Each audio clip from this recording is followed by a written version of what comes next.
কোনোদিন চাইলে যাই নাই। আমি আইনাদের ভিতরে হয়েছি, আমার স্বামীর আইনারা আইনা দেন। আমি আর কেউ ধরে যাইতারি না, পুলিশে কোনো যোগাযোগ করতেছে না। আইনারা আইনা দেন, আমি আইনারাতে আজীব করে কইতেছি, আইনারা যে আছে না দেখতেছি না, আমার স্বামীর আইনারা আইনা দেন।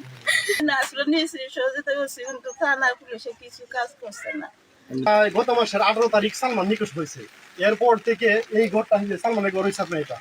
এই ঘরে আপনার দানা খানা কোনো কিছুই নাই। ওরা হন নয়, ওদের আত্মীয় স্বজন যত আছে সব জায়গায় ওরা খোঁজখবর নিচ্ছে, ওকে পায় নাই। ওদের ভাষ্য অনুযায়ী শান্ত যে ছেলেটা, ওই ছেলে ওই দিন বিকালে আইসা তার থেকে নিয়ে গেছে। এই সালমানের কোনো রাগ নাই, কোনো কিছু নাই। সেই দিনে গরুর জন্য ঘাস কাটছে। আমাদের জানা মতে সে পানের বড়দের কাজ করে, আমাদের হাত মেম্বার সব আছে, ওদের বাড়িতে বেশি কাজ করে। সে খুব শান্তশিষ্ট, সে শান্তভাবে চলাফেরা করে। হঠাৎ করে এই দিন নাকি তারা বিকালে আইসা এই শান্ত ছেলেটা বাড়ি থেকে নিয়ে গেছে।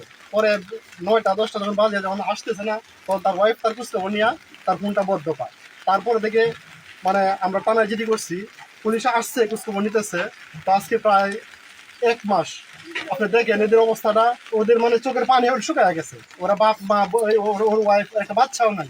মানে ওদের অবস্থা দেখে মানে ওদের চোখে আর পানি নাই।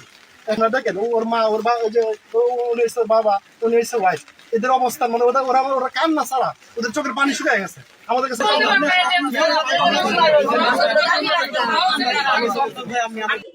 নিখোঁজ যে ছেলেটি, তার পরিবারের পক্ষ থেকে যে সাধারণ ডায়েরি করা হয়েছে, সেই সাধারণ ডায়েরি করার পর আমাদের যে আইনানুগ ব্যবস্থা, বেতার বার্তা দেওয়া সহ বিভিন্ন প্রচারণা এবং আমাদের মোবাইল ট্র্যাকিং, সিডিআর বিভিন্ন কার্যক্রম গ্রহণ করা হয়েছে।